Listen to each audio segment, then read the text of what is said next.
بله تماشاوان بريز لسر رابورتا سياسية بدكسية مها حزيراني وسردانا شاندك نوناراتيا انكسي لهرم كردستاني كو سردانا درجه بيشابورو لقل بريفبري درجه جيفيان ازي لقل ميفاني خوا دكتور كو عزيزي سروكي نوناراتيا هرم كردستاني انكسي غوتوبيش بكم بخيراتنا تتكم دكتور دي دسبيكده امل سر رابورتا سياسية بدكسية مها حزيراني دسبيكد بسكنن شخوا درنكتنا ديتنا چهار سریه که جکریزا سوریه را کو اوه زیادتری 11 سالان 12 سال چه بویا لسر کریزا سوریه حتی نهاجی تو چهار سریه جرنهاتیه دیتن بدکسه چاواویه که شروعت کرد نرخینه سپاس معرفة سياسية بارتيا ديمقراطي كردستان سوريا هرمه راپور سياسي دردخينه و تدشيرو و ليكولينا لسر سياستا هر یک تركيا ايران عراق و سوري و روشا هرما كردستان روشا كردستان سوريا خبر جا براستي ابجيو كسرچاوه کی سياسي بو پروردكرنا سياسي اندامين پدكسه و هر یکی بر گونما ایدی تشتكينيني و وصالي اعلامي درد كان رايا گشتي برايا پدكسه دناس كرن چاوا سياستا روجلات بشكل گشتي و سياستا وان هر چار دولتي و كردستان لا وان داوش كريد سياستا وان چاوا شروعت که و چاوا چار سريا مشكلة كردي چاوا دبينه ارتم دوان راپورات تينه برچا باش يعني درنكتنا ديتنا چرا سريه كي حتى چرا ده كي ان بيجن باندورا خو لسر روشا سوريا بشي روشا في كردستان بتايبتي كريا هو كمان زانغو يعني مشكلة كردي لسوريا مشكلة كي نشتماني سوريا وبي چرا سريه مشكلة كردي لسوريا آرامي و اشتينا نايت جي فاجبر بيه كي دائما كرد فاكتوري كي اساسي بون بالسياسة جو اوبوزيسيون سوري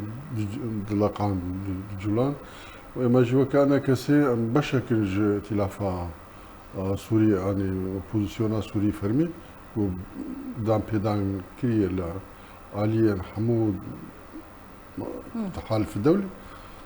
وعم بشداري بروسيسا سياسي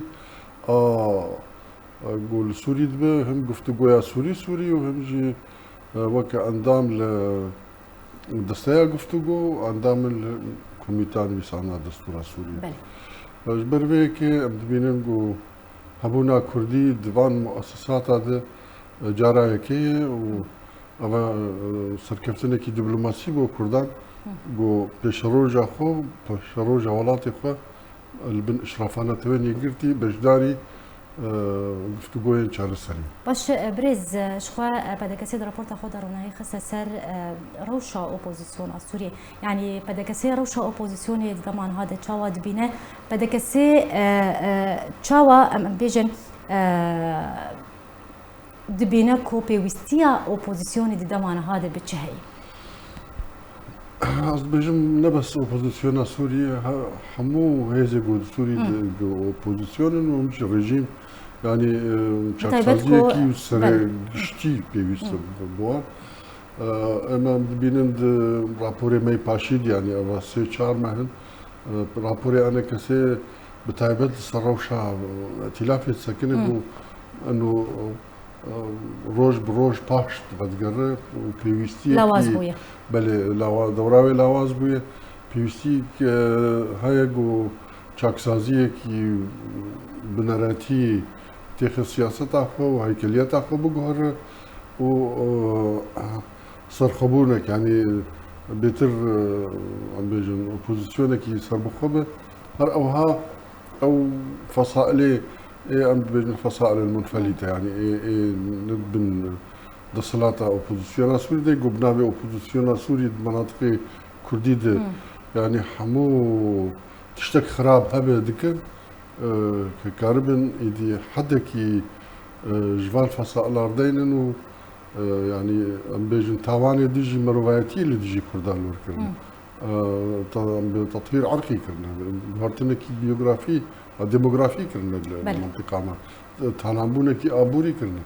خلق تهجير كرنا كاسقنا اشتي ومقابلي ويجي يعني او كسي هاوردا عنينا شونا كردا دانينا وخاني وان برنو وعرضي وان برنو وداني وان برنو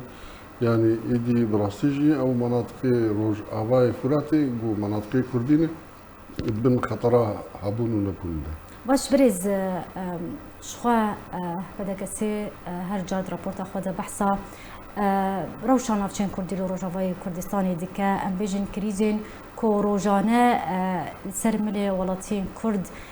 زیده دیگه ام بیجن نبونا اولهیه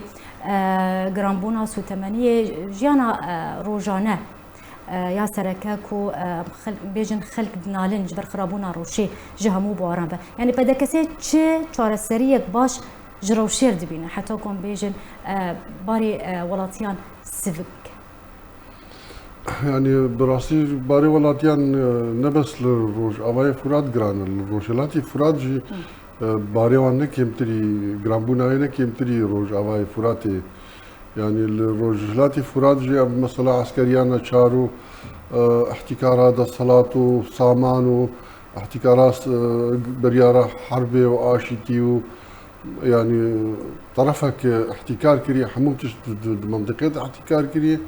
او سياستها واني تشوت وفشلها وان روجك الدو روجك يعني بس بعسكري تاريا بعسكري تعاملي بخلكير ذكن روشا جو روج اباي كردستان يرو جو كتيدا براستيجي جيشتي مرحله كي ابوي وقت الزنداني كي مازن يعني اگر جو بي روجك روجان سينور بن باور بك كسك نامينو شكراجي او كسيجو مانجي ايش تمن مظن صرت شل صالي رانا ابجي خطرك يقول لك مظن السروجاوي كردستان وحمو جنجو خوندفان وخديه السرميادار وعالم كشتك تهجير بو دركتي او كساني يقول كردستان عراق التركي الاوروبا نجدا خاص بكر بقر البرتر صاقرتنو ملاحقات او تشانا او انا جنكار بقر فإما مدبينين براستيجي جو أدوي أب نهايتك جبه مثلا بيدانين وباعتبار جو أمريكا منطقة نفوذ أمريكي يعني إما قفتو جو كردي هبو على أساس بنضمانك أمريكي دي جو أم هردو آلي بقينا اتفاقك أم بيجن لفقرك كردي چه بوه إيدي روشا خلقي خوش بوه أمريكي آلي كاريكي أبوري بكين أو قانون قيصر تخفيف بكل سروان مناطق اللي بداخوا حتى هاتش دست بينا بويه يعني روشا كردا روج اباي فرات والروجلاتي فرات روشا كي مترسيدان باش دكتور بين سر نجارة كدن شخاو دو سردانا درجه بيشابور كر هون قال ريفبري درجه شوكت بربهاري هون جبيان شاندك نوراتي انا كتسي وبري خدا درجه اگر تجمر بيجه دوي جفيني دا وبحثات شكر شو مجار هات نقول بشكر براستيك جم مشاكل جو كردي روج اباي كردستان جو الهرمه كردستان انا اوجي او